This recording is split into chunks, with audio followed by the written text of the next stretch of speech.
kroje ana ba bia wo bia ne ye ba ne dia ba besomo ensam do so wie na poso ne ntete a Sompa FM nsam twefo ababeto apono so chese Ghana contractors be akeka om ho abomu a nyame amfa kwamu amampeni na nadodanko akufado wo mo ekwa akosiu no na state of the national address ye no adama panyine kwa kenkan ye wo mra shebedwafie no panyefo a wo drop in we kasa eso na fo south ma shebedwani wonwanyafo Eric Opoku odinano atu na abusuani ye koso Ashaiman abonten so asrafo no kotugu adehye no so birimo mu brimtro no kane national security advisor de mampeni de atodwa se Ghana emrante ne mabawa na ni nsuade dodo ntine kwanso anu no wei enye Ghana nko na sojafo birimo manfo okwa America nyina do saka sojani a ye behyewo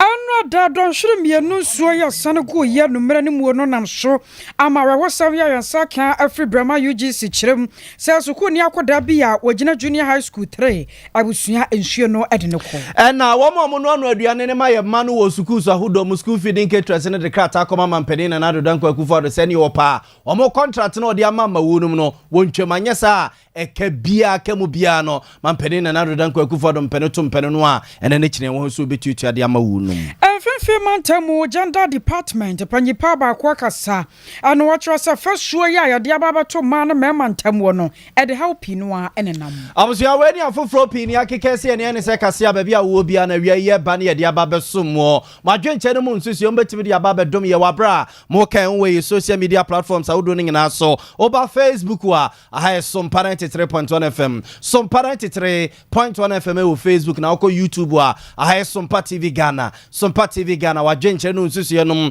wo de ba eguso a ye bekase ne mamo no ye bekenkan ede amamo abusu ye di ne sesan na ya bo amalebi aboga wie imene akosia ejewa kwade boatin yanye brena fe instam no mobrodo ntwe yenko ne yekotutu na srane abasamfom ye de mo hyase e de Freeman Penny na nado danko akufado wachema PSA bema boada na tene monum sam senra man Penny na nado danko akufado komraswe gefie mu a Ghana baby e gina sesei baby a yekọ baby a yaba bedro okobo boso kire mraswe gafonde ni nyina akoto Ghana ma de hye ne mu a wo cheche baby ono soso no eje opeso de o man ne kokodo ne awonyehia ye nambo no na ban no ensusu ye ne omo pranse ya omo ade o man de befamu na ye frimu na samba kwa mampeni na nado danko akufado boss a ene bebe be fa bi ye no na manfo omada na prawa na mewe ne dwedwedwedwedwedwe eye mpuntujuma mampeni na nado danko akufado kire se waye wosi akwan de waye bi pa asipiti ya sabia susu wasibi suku susu wasibi pa ya omo kase ono mampeni na nado danko akufado no wa bro bosia bebrebe no wosi adwuma waye no ehon bosia ene ho sika no okokoje ya waye ede adumoman no and am so ma Ghana contractors bi no ababonte chese mampeni na nado danko akufado so mpene to mpene no a ene ne kire ya won wese ka bia ya wodi wonum no obetuatua de ma wo mo ama wo mo esoso bosia wo mo ekokoje ye ede ya kwan ede si suku ede si ya sabia ede ye nnwuma wo mamu no wo matima kwakoyi saka na ede afiri ho no mo na Ghana Chamber of Construction Industry opening power down no ayo opening Emmanuel Cherry one Sompa FM nsantwefo di nkomo kire mo sanyam ye no di ene omu kuoma no wo mo ewu pa contractors do na ekoje bosia every banks ya wo mo ede ye adwuma ma omaye ni oyi kwan yi ni osi school dansi ni ono so AC hospital AC be sinne kapre bakra ye ntua ma wonum enti amase so mo kom kete so a wo mo entimi na adwuna ma fa nyina se mampeni na nado danko akufado court wa ena wo som de ne kokogina na mo kodwo o musika de free no adwuma de odi bebre ama contractor for ayeye bi pa na nso adwuma ye ni nyina nso no bebre nso wo ho abancha eka enti de se odi wa ne hu na nso de ya ni se na odi wa no ho no ambisa no nso se contractor for a omo ye sa adwuma di odi wa ne ho no a contractor for no mo problem ti se no na mi se o mampanyini na so for omo se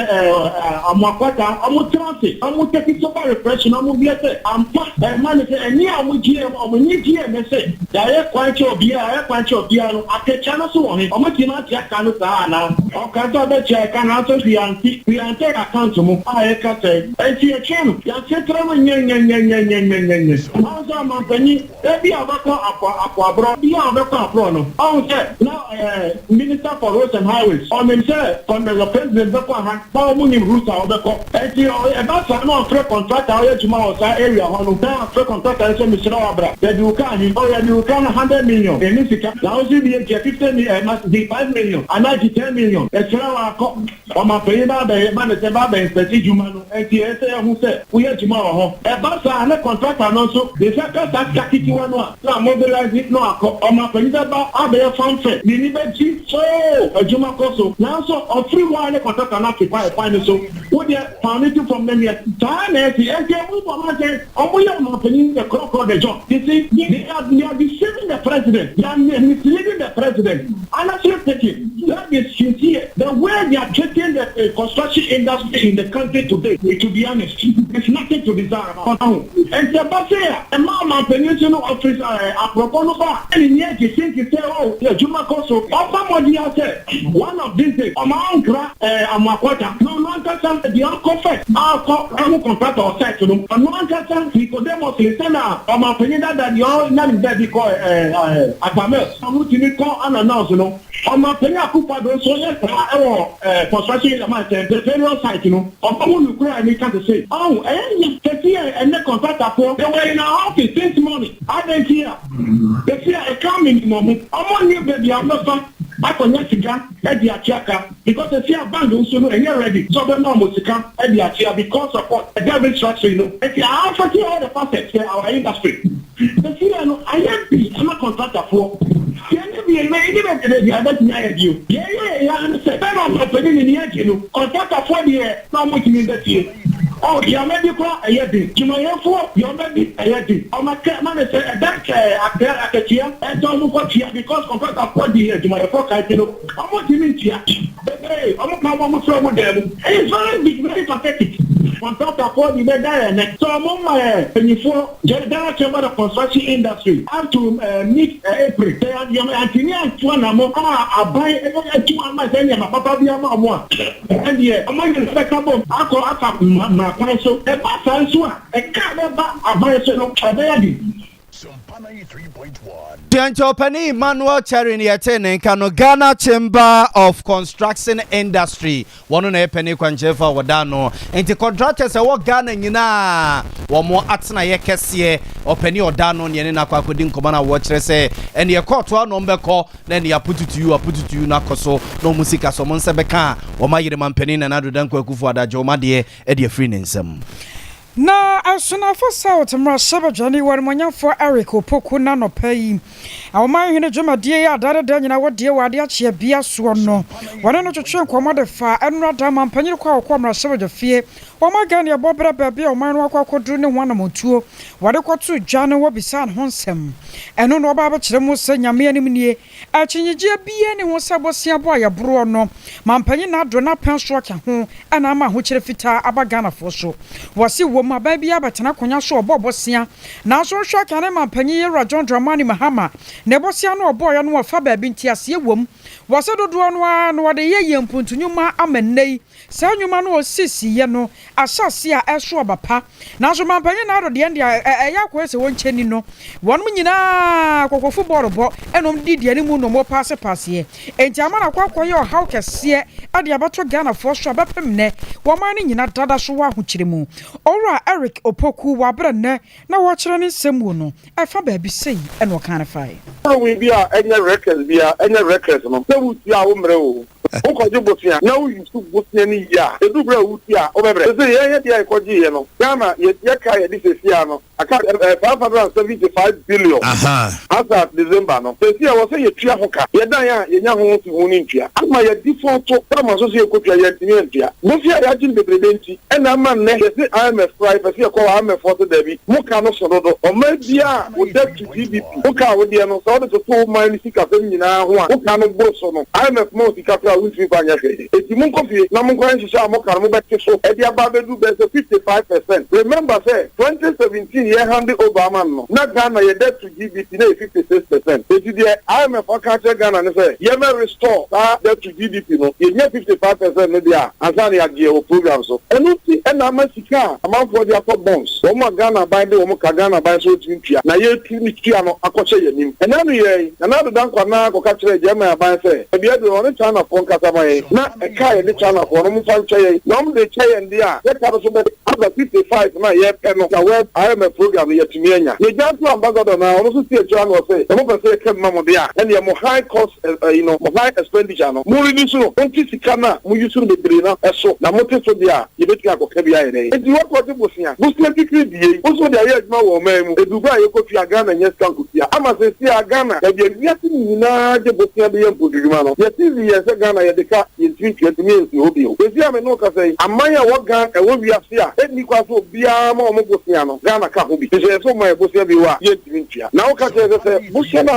I hear Japadia, say Japadia, I have been Chaka. Because under President Mahamano, Bosnia or J, our Nico share, Kajetia market, Kajetia market, no, a bit Chaka. Bosnia or J, I had the share, 73 airports, and no, a bit Chaka. Bosnia J, air share, Ridge Hospital, I see, and no, a bit Chaka. Bosnia J, air share, Legon, Medical Hospital, no, a bit Chaka. It's the number, so Bosnia or J, and him, of course, say, yeah, that's the channel, you bet you and the Ghana, I could do it.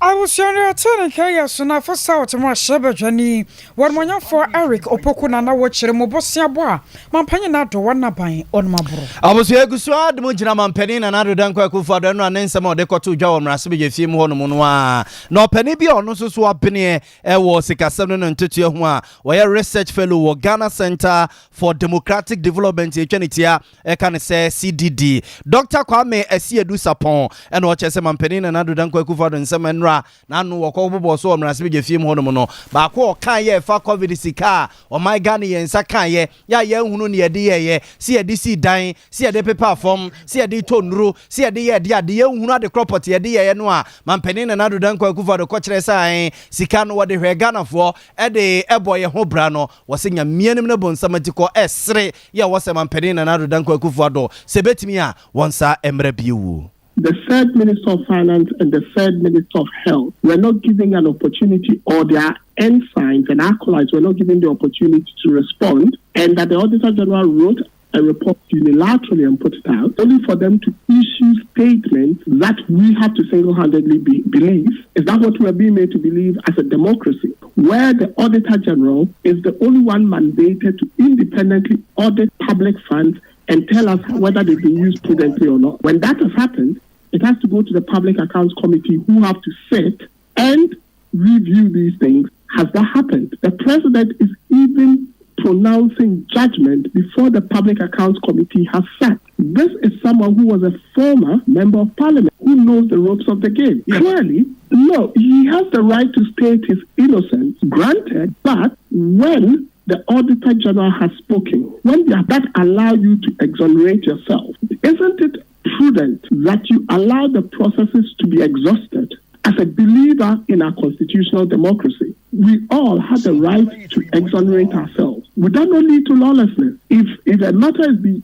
why is it that when a matter is before a court, for example, they say that you don't comment on the substantive matter lest you may be in contempt of court? How can the President be clearing people even before the Public Accounts Committee when serious, egregious facts are in the Auditor General's report? That has to be perused by the Public Accounts Committee. And don't let us forget, there is then a parallel investigation by Parliament into how these monies were spent, because they are spending monies that were not audited by the Auditor General. How can the President come and tell us that by his mouth and his unilateral fiat, nothing went amiss? Why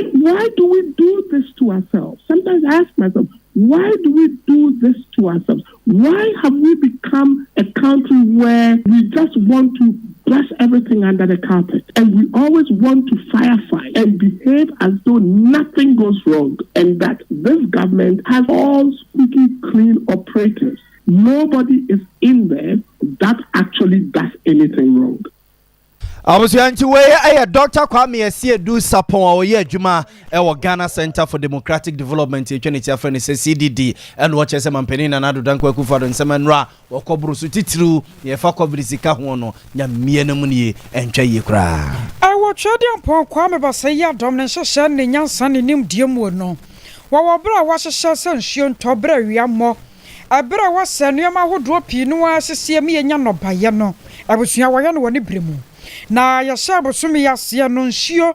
ane ho frama ya asase a ewo wo ma Ghana mu no ano ya yeden pa eno da ba sanu menu nsia ade kro no ano don hwere mienu subrantam ye sane gu ye ewo ma Ghana fana wodo ya na santemantamu yenso ya ka ho bie no abusua na nya sanketwa na enhwe no to na to na mu frama wo na namuo na eno so ano den enam so amare ho samu a yensa ka free brama UGC e kire mu se sukuni akoda bia wanya mfisha na duonu baako Francisca Amuasewa ani akoda yidin na hwemu kura kire se JHS 3 no wogina ya anja kura angabi hisi wo baba tworo bi na wawie arawosam no se eno den hwo a to ye no akura no se de ne mpaboa baako kɔ enti wo kɔ akofa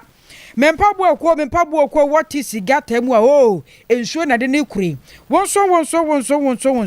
akoda no aye nyamedia asam ne ba ye no ye ne panyipa ya wono eye fiewura ade ma akoda yi na nabonso edi nkomo ede fa homo kirem sa akoda no kura no sabe mpaduasa wo ye anya adwene mu hawo ne dani oya akola wanya mfi adunu baako na sabe na adwene mu ye de ewo fam kakra na ensuo no to ne mpaboa baako ni atom no fan chinsi tikosi main stream o simwa ni nsuo no ede no akoy su kase ato no amre no sewa ebesi sabre yi hu no ya akwa report ama police fo na ene ma nadmufo so aswati ti ya fe ne ekuhu breman ne mpanimfo na mabegun saman se de be ya jayi bi hunu yeguso search party no guso a yehwe no de nenso penifo se chise ye din sagu from ansa na ya to so ahwe no fo nya nuru ha no adene si anwumre nti no afi ne asa to nsafo yehwe mso mu ebeba na wo nya nuru ha I was yara was some Brahma UGC Enra anumre esiye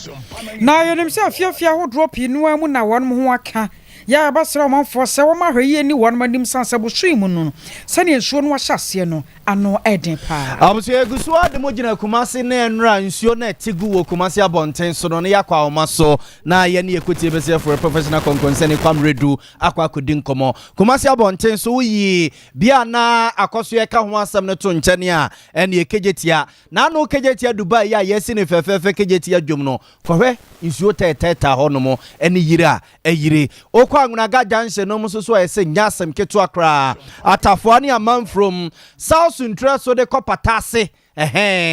also see yesi nyasem ketu ena usane a patase police depot honum na de kodwuna se honum no yesi enura na nipa nko nipa entimi emma yenua kwam redu anantim yenkone ne nkodi nkomo kwam ma han meji medisa wo ho ye nyakupa de moya balibia ye de radiase na ade achi ye ya se awia ni pie kakra no nsuo ne ho asem te se atwetwen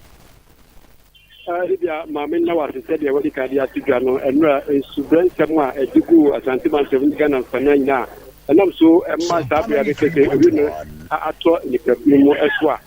miya se na no pe se de edu eti ye no ene ya bi se ba na tibu ni atwe be bia wo haw edi abase de wadi kan abobi so no ikete manmanu bigina kumasi kejetia azabe bedu hano hadie kama ese so atikakra sende anopanse ni sigire mu no sabe ya mekese de so atikakra na libe am sanfu nko achi ewo hwim abrepo ekwa no so hono hwim amanfo kwa no so na enura achiwani ense o katia kese ebra nsuo ni to be do hwim yemi no libia eni patin man ko bo doctor ewo nsuo ni chi na omunya kwan etwa nko hwim amanfo eni ne nkika ho akofo barkese no na nya adewa ebi munya akwa akro mu ko du fie no na no mienu eni ade na natumi abo na wo mo ho kire wo de elibia na nya so beto na pe bi do no na eso afte de na nso no de dodo na bi sade se enti su to bremu ene mpirifo yo ma di so mba ye breki bra o ma tena ho mo amma sabe ye nsuo ejemu ana afi na mpirifo ni abe so mba ye breki na libia de ama wo mo kan se nyina ne se bridge ndo mani jihu pa so be sense amani wo mbe ku inu ebi no ato so amra ejemu na nso so no ya dia na sien ke before ye ana ke pelifo ni se na sa ma fo ni se pelifo ba no ma ba be bridge no na so ni ke se no ku be hwe se dia ho na o ma ye no a ya yem bridge no e fa be bia o mo che se ho ana mo be sha dia ye ejuma no ana ni se no e ma nsuo no bra e to ye no e ba chi we na fa na fi kura de e ko ye ke ti se de na nke ti no ti dia ɛne na ma for ka sɛ nti ya pedifo atena na ku bi sa be na afi na be ya be bridge ɛde ama ɔmo akɔfa wi ɛde abrɛ wo yɛre bi ma mi san ko bɛ nim kakra sa be ya mi kɛse anɔpɛ yɛ sa de ni ɛso ɛhwɛ tafo abɔnu abaru tu kote mu hɔ no area hɔ electric area hɔ no yewura Pam Boating ɔne ani pani a na assembly member ɔwɔ hɔ na Libya siroli ɛnso kɛtɛ nsuo yɛ tɔ yi a ɛho asɛm a ɛbaa hɔ no mu amanfoɔ dan ahodoɔ bɛɛbɛɛ die no ɛwɔ mpɔtam hɔ nyinaa deɛ Libya nsuo no ate wɔn dan nyinaa ɛde afa a kyerɛ sɛ ɛme kɔɔ ha nofa no Libya ɔmo nyɛ baabi akora de wɔatia na ɔmo mba de nyame nkyɛdeɛ sɛ ne kɛsɛ deɛ obiara ne hɔ nom a ɔhwɛ ne nkwa ne mmom ɔmo agya padeɛ deɛ ne nyinaa Libya egu mmɔntene so ɛna fi deɛ ɛsɛ ɔmo de hata awie mu na ɔmo hata kola sukuu ntaareɛ ɛna ɔmo nneɛma a ne nyinaa wɔ hɔ no nyinaa no Libya ne nyinaa si abɔnten a ayɛ agbafo sɛm ɛde ama mpɔtɛmɔfoɔ na yɛne ɔmo di nkɔmmɔ no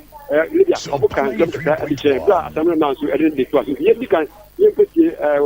ɔmo wɔ pɔtɛmɔ no ana ɔmo nneɛma sɛ no sɛdeɛ ɔmo di kan yɛ na asɛm no nan so ɛmfa ne deɛ ɛntoa so wɔ na kwame ansa na yɛbɛkɔ akɔti adehyɛ no ne assemblyman no na amanfro mu ne wɔma video bi Angunaga Junction ɛno anadwo ɛno na nsuo no tɔ no filling station bi no a ɛwɔ right wɔnom no sɛnea na ɛhɔ asia yiri afa adeɛ kyi yɛ wafa hɔ ɛwɔ te sɛ ansa na yɛba amanfro mu yo Lydia sɛdeɛ ɛdi kaka no nsuo no deɛ wohu sɛ nsunsuane deɛ ɛyɛ ade a ne ka ne deɛ wɔ hɔ na ntia ne ɛka mfa so a ɛbuka mfa so a ne na ɛyɛ a na ɛtɛtɛ de bɛkɔ meka sɛ deɛ ɛso ate kakra amanfoɔ tumi adi akwaneaba nti ne deɛ sɛdeɛ na ɛmira nsuo no ɛtɔ ne sunsuan akɛseɛ a ɛnna mu ɛde ba no deɛ anɔpɛ yi ɛso ate kakra ne mmom nneɛma ahodoɔ na ɛtwi afa kwan no so ma ɛhɔ ne mu ayɛ nkurisi kakra nti no saa bere deɛ kwan kakra ade mu amanfoɔ tumi di akwaneaba ɛwɔ kotebɔ na atafoɔ ade kɔ amanfro mbarekɛse ɛno so ɛwɔ deɛ wɔwɔ ne tua sɛ agye sɛ nsuo antɔ Libya ɛna bi di ka kan yɛ no mesi sɛ wokɔhwɛ a anɔpɛ yi a bɛfa hɔ a na ɛwura sɛ ɛmɛsi twɛ anɔpɛ yɛ soate nanso deɛ na amanfoɔ nyinaa ɛka no sɛ mpanyinfoɔ bɛtumi ayɛ ho biribi sɛ woba bɛyɛ president ama wɔ mo adɛn ɛna ɔmo atena hɔ nom a ɛma ɛberɛ a ɛdi nsutɔ berɛ a saa bere yi ɔmo de ɔmo afidie no bɛsii so a ɛbɛgirigiri hɔ nom a atɛkyɛ no akɔyɛ fɛfɛma nkoma te sɛ yɛsɛ deɛ nsuo no kakra no kɔ ne bɛdi so a na ade hɛntran nti nyɛ asɛm ketewa sɛ ɛdeɛ ɛsi ayɛ no deɛ mpanyinfoɔ ka sɛ ɔmo bɛyɛ so adwuma ɛfiri saa bere nsuo kɔ di a baanhwɛ yi a ɔmo afidie no kora nkyerɛmu a yɛnya ne kra sɛ ɛmmerɛ bia kora na ɔmo sɛ ɔmo fidie bi firi hɔ sɛ na sɛdeɛ nsuo no kakra na ano ɛguiɛ ama atɛkyɛ no ayɛ bebree hɔ no ɛnam so ma ɔmo mfidie no kora na ɛyɛ ɛkama sɛ baako kora tumi wɔ nkɔfa afoforɔ ɛde bɛtwe baako no ase ansa na ɔmo tumi yɛ firi mu enti anɔpɛ deɛ media ɛso ate nanso wohwɛ atɛkyɛ a ɛwɔ hɔ na asase no sɛdɛsi ɛmmerɛ no sɛ ɔmpanifoɔ yɛ wɔade sɛ saa bere yiaa no ɔmo saa tiatia mu ayɛ saa adwuma no a ɛneɛ adabankye ɛna amanfoɔ bɛda ɔmo ntumi nkɔ fie nti no sɛ ɛkɔba sɛ wiem te na sɛ ɔmo sɛ ɔmo bɛyɛ deɛ a ɛna ɔmo ma abasaha ɛmmerɛ so sɛn sɛ ɔmo atwetwe nneɛma akɔ akyire dodo ama ɛkɔduru saa bere yi a akɔfa ɔhaw ɛde abrɛ wɔn wɔ ɛkɔtɛm hɔ no Libya kwame da aseɛ ne yɛnkɔtie tafoɔ adehyeɛ no na akyiri yɛtie assemblyman so yɛntie adehyeɛ wɔ tafoɔ nsuo twifo ɔmo dan mu ɛpapa ɔmo dan so no yɛnkɔtie ɔmo no nsuo no deɛ nneɛma nyinaa dan mu na gyi bum prɛko hɔ ɛde wura dan mu hɔ tenka sɛ yɛ nneɛma deɛ nora deɛ yɛnua yɛni yɛni di yɛ tie nduane ane ya no ebidi nyinaa sɛ te sɛ nyanya me kora na kamna na ketwa kwa da kɔka fie bi mu ha ɔno kwa de nyɛ wura de kora na ka aboafo no be yi anka anye papa so de obi ade nipa bi aho anka na ye nneɛma momu die asɛi na ye nya ba bi na obi fie ne ekɔsere kora ye de ɛda ya ye ba ya ye nneɛma ye yi bia ye bi kora wo de ma ye ntimi yi nwie nti no ansuo ne de aha ye papa ti aboafo bia na asa ban ye sɛ na da woroma atoro nkyɛma ato ye no sɛ di nkɔfo ntoma ne nkɔfo ntaade no madom ye nya ye nya bi ye de ɛhye de ye bɛda so ye fom ye nneɛma nyinaa sɛ nti sɛ aban ne adomfo bia awurade ka na koma sɛ ɛsɛ sɛ ɔbɛbɔ aye bia no ɔmomo aye na ye nya bi nhyɛ ne ye mabusu nyinaa asɛ ti sɛ ye hia mmoa sɛ aban na adomfo bia awurade bɛka na koma bia no ɔmo aye kakra me hyɛ dware na mba ne sɛ nsuo na rant na nim sɛ ɔbɔ ntimi pie ne de na sɛ ano de ɛdɛm mu de me gyina hɔ a na ɛdeda menufo mu sɛ ti na ɔsɛ me yɛ na me de nkola no epi na afe ne fa ka ho ntino ɔsɛ odi ka apɛ nkola no ti edo mu kɔpɛ baabi gu na ye gyina soro ɛtɔ kyɛ Intina ɛyɛ den sɛ yebesim. Efe ano brass yo. Na amanfo yɛ yɛmwa. Ombesim na yɛtwu ya. Abusuanti we aya adehye binum e waterfall bonten so nsuo twifa wo mo demenra ena na wo mo echechiro mu nsemu de echire ye no na assemblyman wo mpotem wo ono so so ye ko no nchen ebusa ne sa aba ne seyi no na adehye wo ye o mo de ni problem ye kwa mesenti electoral area eno nsuo ne toy ne na mfa asempa ama efie be aduonu die ni nyina nsuo yira fa no ama emu niam nyina asai se me no ka se so hwe nsuo a da hanom no na ene di free roba no gates ndi nyina be hia akofa wa ha kese e di abre ti se wo hwe hanom pa de ase de ye nida muje mukokoko mi gidi se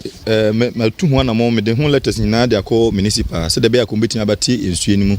e de amaye mi gidi se so mutimi bati mu maye ni a basa na nsuo ni ba betimi aflow akọ ama ye ha no eso atikakra se ye nya ni nyina akra na ye ha no biso betimi atikakra e se pa de ka ban no timbe storm drain ne dia ka betimi aboa ye pa na se sia no omuntimi me ye dia ni manimu ya nsuo na sha ase totonde ko mutimi timu maye ni a ka betimi aboa ye if se bridge na da main road na e ko breman ho no no so sensu we ni ko heti a bridge na musua entibasa na nsuo ni nya kwan enko na ese ni nyina san return e de ba afie nim te sa bridge no so ye major problem pa e haye wa hanma se abani timbe twa kwani ma bridge no mutimi e ye ne kese maye ni a ka betimi aboa ye pa Abzanfo we ayetafo ene yeko ye na enro dawia semansa nyina yesi honomu a na wade akai emabo mabaso wo hwemo pa no abode mu nyina no ema ne ka kire ntinuoma bi honomu a aya na wo mu hia sa yetumi ebo won mabaso enam so amamfimfim mantemu Department of Gender Asoya warmo na hwe ema ne mema kita hodie ho nsam ewo mfimfim mantemu so warmo so hye adwumadie sonkokora ya woton sa refresh kusuku ahodro bi ya warmo agedin ewo mfimfim mantemu asɛmti ana da so aye digital innovation and technology for gender equality ano yese abanama bafo nimde kwan so na ma ne mema nkentem kita hodie no abusuama ne nyina da ye pɛ ade abema tumi ye betumi ahye benkunan na wono so tumi aye bie anam say so ama Central Regional Director the Department of Gender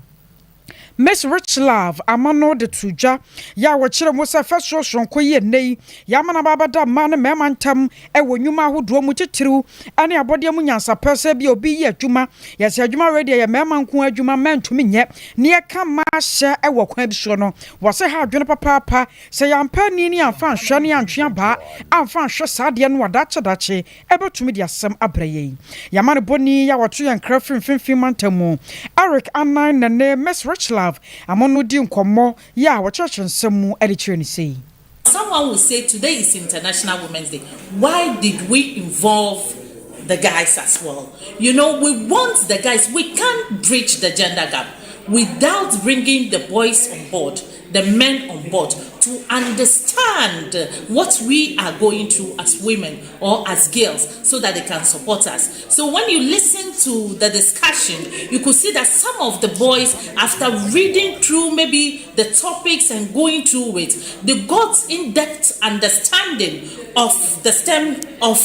the theme for today. And the discussion, the topic for discussion, because we chose this topic today for discussion because we know when women are given the opportunity, when teachers encourage the girls in the school, in their various schools, to read STEM programs, we know the gender gap can be bridged. We will see more women when it comes to computer science, physics. There are some hard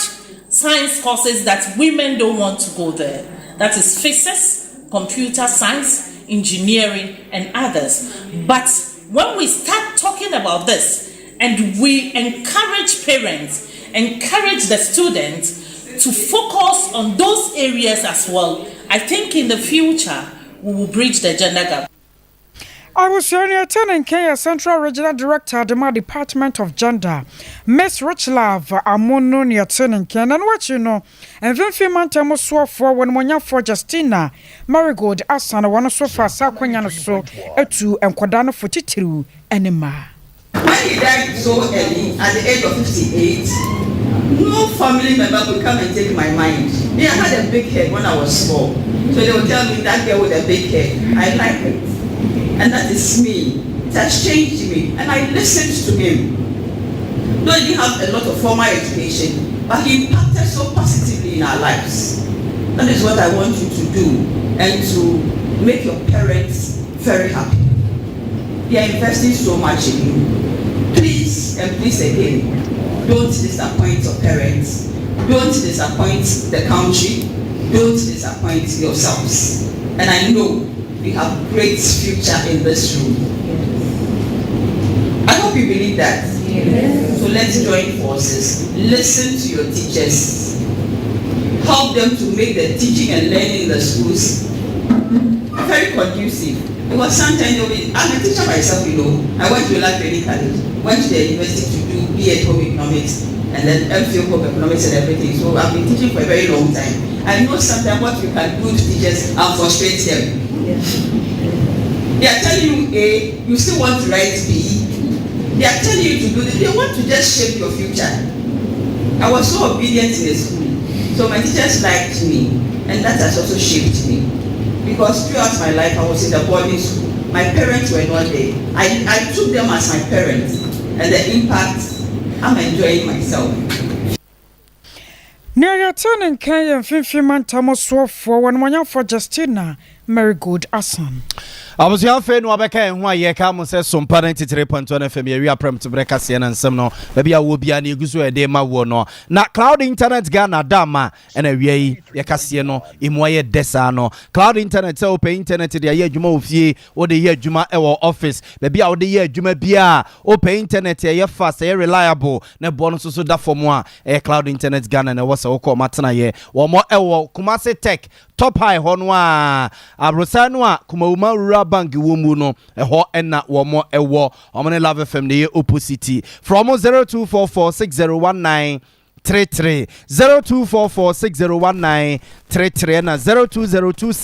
0202699110 0202699110 na cloud internet ye joso na fe mizo N5G and also so ye can for the amount so per energy sronko na dia ye dwuma bia ewe unya 5G e ball pa e mo ahode sronko ama dwuma wo ye bia no watimi aye food and drug authority mpedifagya tumanya na wudwa so usia mrantene mabawa no traffic mu na wujinsu a no age 5G ba ko de piso e correct pa ene ye wo mizo fruit drink so ono mu a ye wo ne mango ye wo ne pineapples ene ye wo ba ko a yaka fruit ni nyina dia bom ede papa o ye wedding o ye party occasion bia opesa wo serve na wo serve ti wanimu a ye mizo fruit drink ne ye kan for dia ma wo abusia opedudu atu atone a ne he ane so do ne be kire Sompa FM ye premises wo so me ase na wabagini pim na ba bia wo bia wo dia kwakogu wono mo na mansan enye bi ato for telephone number is 0246 270221 0246 270221 nan komo bia wa kire bia ene empenimfu ni anase usimu pam no aba Sompa FM ase wo so ame a ye bejo fe so nan komo bia ye ne wadini asesa ne pima ma akwa kutu ama manse enye bia to ye nto akase no so ma na eja ye mfamo enko Ashaiman abonten so ma no tua ne ye koso e wa Ashaiman enu ada wa brade hye no eko brim so je ni bi e wo ne seka ekum no e na sojafo no se ne mo de keto aba beje kese ye ba tell them we are coming akwani video no was a catcher almost say ye bad na busia bra TV no so na be hade so je ni amonamono young boy ye so ko so je ekura no bosumi say April se de ende no begyan 1 year wo so jam na ye so ja no kro ko ye nche na ne ga bi okosra no ene honsem ko ye pi no a na sojafo no so tisi mu Ashaiman bonten so enra na se woni nsese ye ka kire wo na ye ko so do na maami aneba ene sojani ya adehye mrante ma ba wo Ashaiman bonten so brim no eku no afia kire se ne oti ya kese ne nsuru motia odwiri mu a wonte ase ne se wo mo wo ne ba ne seka ne wie ye no ye se ne ba ne da fam a no yanchi nyina no no osu etiem efra manfo sa manfo megye no ne nso obia mfi no ne ba ne kyerɛ mu ama mansa nyina hu sɛ wɔnyɛ nipa bɔne wɔnyɛ krɔmfoɔ wɔnyɛ wudini ne nso bia no ɔnom a wɔ Ashaiman a ofi no ɔse no ne ade a besi ne wadwene ho a wɔnte aseɛ na ɔse memenda nɔpa wɔ si nneɛma o ɛna obia ba no hɔ obia ba ne nkyɛn na ɔnte aseɛ obia ba so so na ɔhwɛ ne phone so na ɔhwim ba kofo no ko hu sɛ ne ba ba mu ano a wɔyɛ sojani no ɔkrae sɛ wɔba na ne ho ɛmfa no a wɔhwɛ n'anim sɛ gya ɔbɛba no apɛ bibia no ama na die no wɔna nipa bi abo no ɛkunu yayaya saa no Senko, Mr. Mihubia, Mr. Tiafri, Mebana Yahano,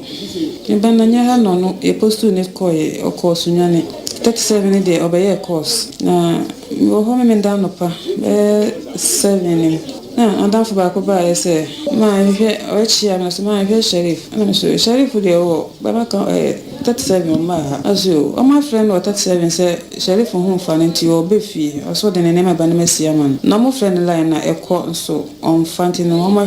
no Benham, my said what to say, I'm sure, and my feet. Till I can't say, I can't say nothing. Me who do me? Tell me so. Your friend no, on friend mommy. Timne kasai. Ne kasai say. Ofi hot and ben so. Ofi hot be after 8. Na mbuza mbuza so. Ofi ono she uniform so. She uniform down. E de ne nema na she omo bag ni mo. Military bag ni ne bonechi. To no mpo no koja no station. Na monsieur. To ha no mpo buza say na ma. Sheriff adam fu be wakada na nche si debi. Sheriff no onda baby. Ne na nanche kura wonkoda me hwa no ne adamfo bia mu abusuafo akra ho de nanso onko ho to kan ya kwansi na tene teacher ba ko frem se o menya bo maka makoma ntumi yeno na e bi odu station a obefo kan mpanyifo be sign friend say previa program ho tom de ne program tene kama ntunto obefro a check ahwe na mesu dafi na me friend la na ye aso line so me friend aso line so I'm giant. Actually, me sanfra obia mfa na menya call free bema camp. Na mbusa se sheriff ma me na me se ane. To ka asa no na se Ashaiman hefa no be hume. Na me se da mpa cho so pese wo hume a metimi aba bema camp. No se me ba me fa panyi ba ko nka me ho. Ti me ka asa no so da mpa cho me ba na baby bi no so. Omo wa ha mo ye omo ni so ye heja no sheriff de onka ho bi na me se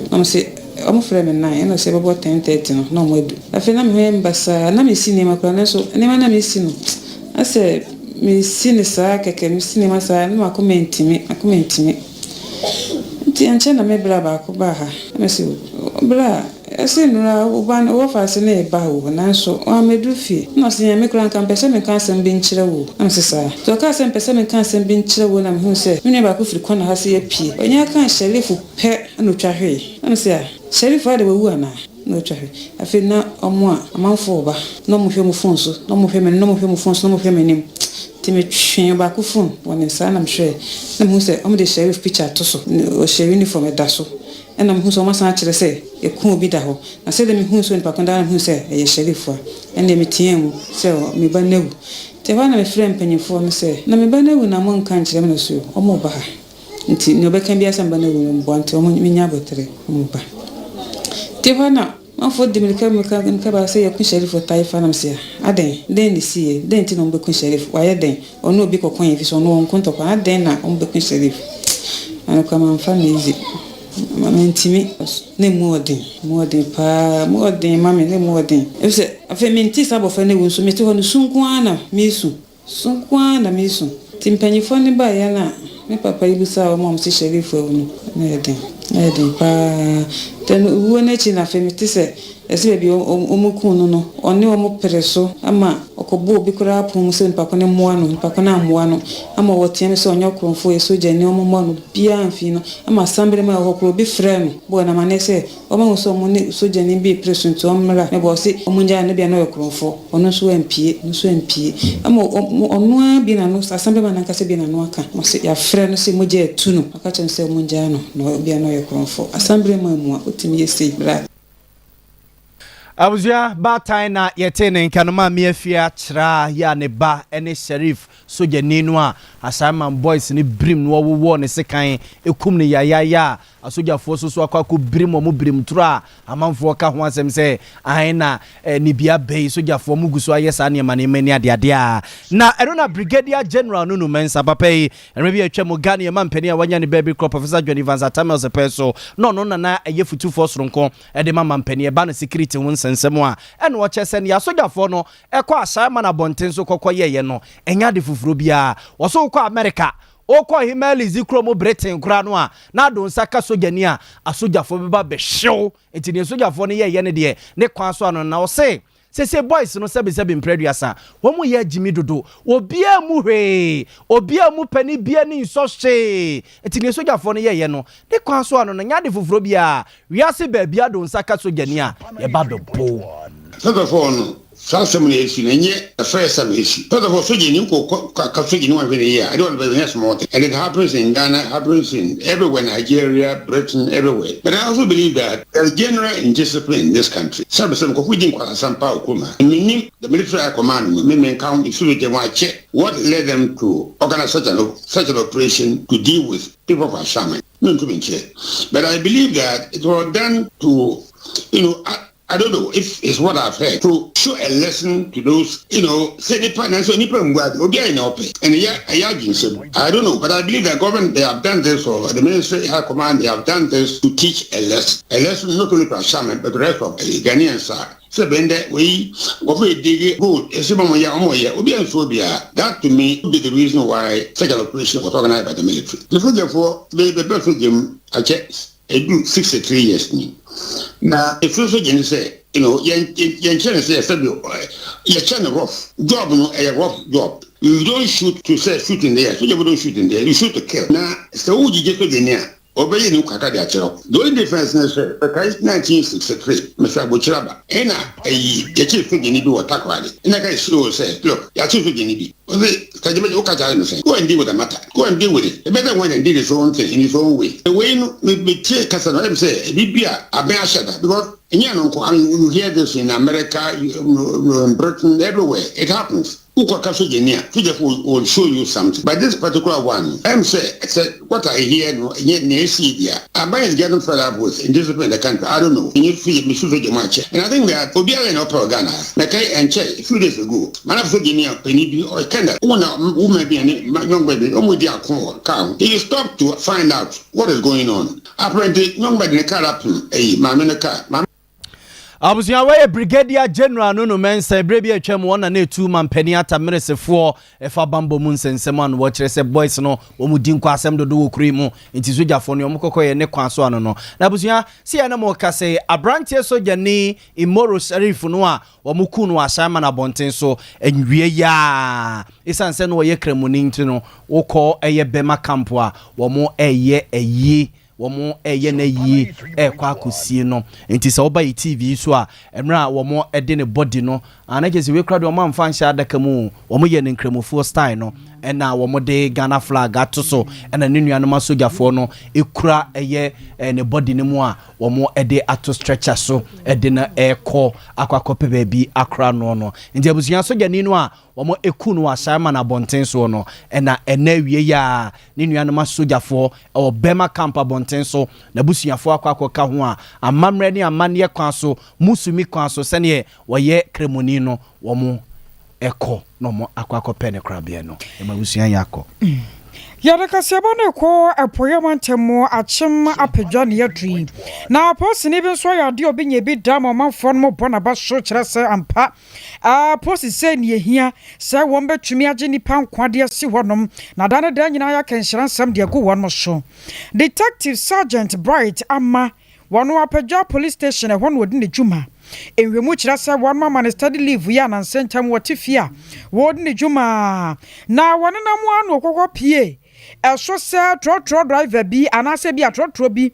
ayi wowura bi de na to enkwanche ba bi a wo hwese ne home ne sitie no a ano ɔden pa enwemu kyerɛ sɛ dia ne sakan ye Henry Owusu Agyeman ya wanya mfinsha no aduonum abra wo bo pini wowura no a ɔkɔhwɛ na kyɛ sɛ papa no ba bi a ne home ne ka kɔ no sɛ wa ma no so amfana nkwankodura yaresabia anhwa ye ntia semde wɔde ne nkakra ne koduru Apagya Health Center na sɛ wɔn kora mpo no wɔn mo kyerɛm sɛ ba bi a ɛkeka kɔ no anhwe ye a obetumi ahwere no nkwa ama wɔn mo san so bɔ asɛm no mu de kɔɔkye bi aban yaresabia ya ɛhɔ no na wɔn mutumi akɔgye no nkwa ɛno na nam soɔ ma ne nipa pii no wakyerɛ sɛ wɔyɛ adeɛ ɛnɛ sɛ paa so abɛkɔ akɔto so obi da nkwa nkyɛn wɔ sɛ mɛma no so dɛsɛdɛsɛ ɛna kɔ yaresabia akɔtuatua ne hospital ba ni adeade no ɛnyɛ easy saa enti posini no wɔyɛ no sɛnki yɛnya no so mienu no miɛnsa wɔn agya na ɛnki yɛbɛtetim yɛama no bɔni kwabere nyako wɔne passenger phone bi edi enkwamɔ ama posini no ankasa so wɔto na no mutuo ase nsɛm sei 435 mo no ɛna me ba be pie passenger bi a invan say car no team commercial car no team no me yare mu be yedin so eye witnesses wo ho no kyerɛ sɛ car no be see no e be yi no esi Apagya junction ultra highway no mu kura ba kibiama ne no so no na edin pa na ayɛ ɔno ani ni pabia no ɔtotototo na no ne ne se asi sɛ dia ɔpɛ sɛ ɔkeka no ho no nti na car kwan no mu twakra na ayɛ den nti ɔmu gyina kwan no mu support car sɛ dia bɛyɛ obetumi atwa kwan no bo twa kwan no mu adu kibiama ne no so no ɔyɛ mmerɛ ɛna kɔ off nti ogya no ho to kwan na no wɔ nwura na no kibiama ne no so a nti obia nso ebegyina hɔ ahwɛ no kakra na wayɛ den wogya no hɔkɔ ebehu so ɔda hɔ no wayɛ nipa yi deɛ ɛyɛ den a ɛsɛ sɛ nipa ne kɔ ne mmoa nti nipa taxi ɛhwɛ ne condition ɛna me high taxi ɛna ma taxi driver ne boa me metua ho ka yɛ bibia na me ametena mu de ne kɔ Apagya Health Center hɔ no no chief physician no wo ho no behwe no hu say no condition no ye beyond health center anti o my referral letter san fa mi bi jam put say on betumi enya ambulance amani am say no ambulance ne ba who is going to take that responsibilities you say taxi na mapa na na say no san de ni tu ko tebi emergency ward ko yan so ampa e ka bi e wo hu bia no already no no awo 300 Ghana cedis no wallet me dia no start process no wo and ne phone Samsung Galaxy 9 also and also na kan ho nti quickly me yi phone wa bra na password bi ani so frefre edition phone na bi sometimes me frefra na bi see say scam e che bi abayare o kwan so be me fra am see say scam. I call one man who gave his identity as a military captain or colonel. Communication no crossing no warfare no into disparate military men. Now come about the shia me train overnight ni nyina no. Military men na ba fe me friend na no wonfa. Ni gina ho endura ya kirema mi nyina me call pharmacy na makwa akodi aba. I was attending K Detective Sergeant Bright Ama. Yana homra sisia. Sesia Ghana hade open internet papa eye smooth eye fast bemo waye dia wo ye bia with speed dia eye Cloud Ghana internet and phone ne baby a wo share say a new site and a rural area Cloud Ghana chow internet ni tuma say demo ani entertain ko na ne speed ne so de wo ne seso da say dwumem efie ana ba bia wo hia internet bia de eno ane Cloud Ghana internet sa santamemu hanko na wo dia woni how kra Cloud Ghana na Ghana ha o providing internet connectivity and twitwini mu ntwitwansi a dem say smooth dia wodi ye bia a content term so dem out say Wi-Fi and now hotspot deployment CCTV camera installation IPVT installation net surveillance digital security locks and web hosting there Cloud Ghana internet service in Kwana endi uhwamo emfa ho ne ba bia wo Cloud Ghana e twa utuma say wo dem wani speed ne de esu ni seso esu bimba Ghana hada simple Unya how bia you provided 24-hour support demau ye mrantie no wo frɛ ya ne edru hoda dada or how bia sane etie bia ya son no the amount what to me akoso the internet na digumedie bia wudi bia ope ye cha kwan ya top high opposite Love FM ye ne kwama rural bank na wo dan bakum frɛ Mr Internet was 0202 699 110 ana 0244 601933 ubetumi so send email was support@cloudghana cloudghana.com. Cloud Ghana Internet. The future can't wait. Sompa, Sompa, Sompa, Sompa, Sompa. Abusia sama makwaba bio eba Sompa 93.1 FM ya wia prem tobre ekasie eso ya Bolivia Enterprise said the Future Life Smart Food abedwa so ya Bolivia Enterprise said the Future Life Smart Food abedwa so sa Future Life Smart Food di abusia ewo 23 vitamins and minerals ebo ni peduane pa 19 amino acids omega 3 selenium ene ahwaninuro pinua wo mu a ebo wo papa wo say your food is your medicine and your medicine is your food. Future Life Smart Food your ma wodo bensia your Future Life Zero high protein mortadella pronotrum nature say ahodo pinu a ebiebie wuntirinum ebo akoma ho ban ebo ni pedua no ho ban a de bia hoden e na wode be sori aye wadwuma ya Bolivia Enterprise one de abadwa so a abusuan se wo pebi ato a na wode wani ache sofulai alignment opposite multi home store so yeah papa bolaji the multi home stores opposite wa and ya Bolivia Enterprise ya womo edi Future Life Smart Food abegwa so no womo ewo me so from 0246 010150 0246 010150 and 0242878090. Future Life Smart Food, your food is your medicine is your food. Yanko mano so ni enkodin komo kakra ni enu aba obedu ekwa kodin komo ya tese yesi abrante bia akwa wia VIP base emi brima wo ma brimu no nya asem ketua bawa Olivia boy komo e wonu wadi akire abrante no omo odam de VIP base kakra kai e na so wo kwa wia media ya temtebo na wo kan sei se na agrimu kanu se ede na si obi ani na mo Olivia ma men ka se no ahomache wo mra na abo no nan eneja VIP base ya pack wasafia na branch bi ani ki no na se bia 30 years ni didi enya ni senya kan tempe na eno na omutu se bas no ya pack esi wo san ya pack esi wo de ya na so ame wo mu sha nti ahomache be se no nan na omu hu sha branch wo wi akotna VIP bas bi mu registration number GE 23004 na say that's 10 ana wa hu akotna mu a otimu ene na make sure o mo fe no sa na branch kai ya akotna mu e de na okoye wum asa obo fra magumu a 3 minutes time yehu yan sa branch na VIP bas ene ordinary a che eye ofia ko market wa ene kwa ane so for na for Africa ya manya ni amanya mo so branch bas wo de kwa no ene o mo pe moto bi edi bullet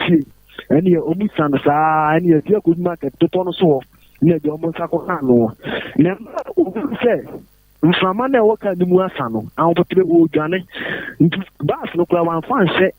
handbrake o na ne wo tufi fo na aja nkofo no di bulu so ano mo kodo ano na o desi fo no so sa na bas no so sane ye ndu ko so government na be private car bi aba ni na issue wa ni che no do no ho no e se bas no e sane sa no na ko tem private car obi private car no kra no o beton eni se bas no ko pi musa no eni enkofo no isa konfo no mo to anu an e je mo che no mo de ba bi a o pake bas no eni on be bim no a sisi o ma bim na ma na to anu no e do a o mo afre asco police command no a mo ma ba fa no a o mo ne akwa se eye mod a mo se o mbe pe na ti akwan indi Libya oba eye asafo da de so aba pa de a yesu ho no de ya de anu si na assembly member ho akwasi Ashaiman edi to be ni so no kra no emra wo ti asem no na onim ne be ba ka de no ma wi ati ba ya pa ko ho su ko tu ajan edi age pa na ebo ti na so ni na ti na brand ende Libya no ti aka so me brim na ku na sa ba o de ni aka na boabo no ne fa bra na we se ye ni fie fo abefo o ma hye kambu no mo tete no ade a pam no odi na chi e ma na koye sa de ne de obi antimi nkire enti de aka akire bi aboabo no na fa bra nwumre na ye de amayetie fo abusua abranche bi ese wadi fie ba aduasa ho no mo kra wo ye na dwene se kumase asafo wo kwa ko wia VIP bus ya wo ma ache no ebrim noa ekuno ewo asafo abonten so na yenua ba bedu aboyemu amane no Dimpa Natural Health Clinic ebusia dimpa yasena hunya ano ne yakanfo dia ma wo yase stomach ulcer last stop ene ho kwana won mon show sa ebusia wo ulcer no woje ho ba bia anye wo didi ana ka ne ho wa ne di aka ne ho de obeye ho bia stomach ulcer yi ne ho wo badwam wo ko Dimpa Natural Health Clinic adokotafo beboa wo papa ama ne nyina dato atwa your Aurelia Towers second floor one mo adechem so baby anan kan emanhia health insurance scheme no wono 0245 118 434 and 0246 744 Fido Fido Bosia bono no kwana ko pebi wate na ho nyina he ha enkoda no abi asuku sa no suku fees ehho akwakoye din wo star 711 star 999 hash star 711 star 999 hash na se wotem ebebo papa ma ho ato Fido se wo mu ni agent bia eya no wa hye nso ede ama wonom Silent Night Guest House and Event Center nie European standard oni asset no wo sore no pan say breakfast in bed wonsa etumi kabie environment ne ya kama ya YPT na nchen asa kwan no so tra police station wa junction no to so no e wona wonsa beka ye 0540 942 916 0540 942 916 abusara kasiabo no ekọ akunfi emfimfi mantemu na akunfi krobi ya fransa na akwa ahone yadri ananu adade awo sembe baba sommo ababa wobi a wanya mfinhia na duonu nwotwe na wobi nim de eba na dwene mu se abuhia na dwene mu na kanwo se anso na ne ba bi na keka no obi ntumi hunu akoda mobon se ya wanya abosome nu enum 5 months baby obuhia akoda na fekora wonya ye en wachi akoda na to fom ana akoda yi be ma hye na numu ana wo fene se de wanya mizo akere ye na wonom wono wo bi ntumi hunu chese wo fe ya ma akoda no senke wanyini de ne nka de ono ne be ye wo mpa no so no enke obi ntumi nkyere na asam ne ba ya no ana akoda na maame akuya wa ba kire mu se ye biribi wono kura mpo ye so wani mpo na wo hono ma no obi na so kire so mesen kohwe de ne ba ne yade ye no akoda mo bon sa wanya abusumi num na wo ba siri wa wade awo nkoda makoma miensa wo nyame anum de akoda yi be ma hye wanum adokoro no e ma ne sori gina ne naso ada wadwene nya adwuma wo se wadwene ho a wonte ase se maame no wotumi de se adwuma no asam ne nam so me ne akoda no ankasa ne nana awura Philip Kwasa edi nkomo ama wakyerekye nsemu edi afa ho ya manana ni sinse bakan pa wa wo mienu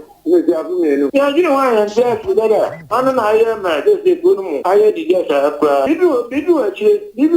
nti ebuso aye bi sha no so ne obetu aka nakwe omo ya nke de se ne miensa na ama amse ya se wo ama tu amu kura amu ya sa no menana no na akwara no ba kuno anu so wa mba mienu na oje achi da ya te se no ma na azam ni se nukura fini njen kakra nti amse se da na opra ye na ode tumi aye de o I'm not going to go to a kind of queer. I am feedback. Nuclear to go working with the Copo, fishing work. I am doing no couldn't I this time, they put my fishing side, normally now for Western region. The Murray area, one Mokoy and Colano, I didn't know Kuma, and I knew Kuna for Anqua. And the young honey said, yeah, only now, almost John. Awusia wai aye akoda mobon sa wanya abosome numu a wababa siriwa ede ne be ma hye na numu dokoro no ano ne nana ene ne kasa no yira Philip Kwasa na proactive bitan ye comfort ya ma wo se wonumu tie ma otumi didi a ya proactive ne bo no nya den kura European no we kura de Italy mpo ene ye difra ye de aba enyansa ebo ejise wadwo ye so kwa akonom ukotwetwa bi na de abedidi ya wadawroma ene waboro so we ya te wanumu ankasa mo atumi adidi aduane si wanimu a wobedi no wasa de biem wobati aduane ne da ankasa ya anya semketoa FM Master Celemeter Obasanyo Road wono mo ba Accra Girls Senior High wokwa abenya dodo no anu atu na se brabonsa akase no a Sompa from Sompa TV wo mu oswame no obenya bi no wato 0505 536-302 0505-536-302 and 0246 270-221 0246-270-221.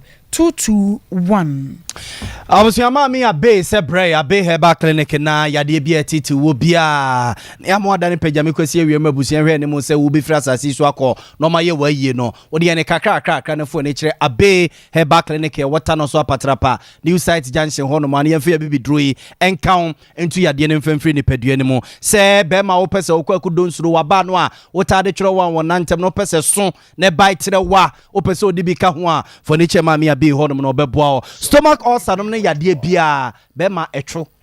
we you abron fa sekan kan won frema me 0243 345392 0243 345392 and 050 6460 201 208 050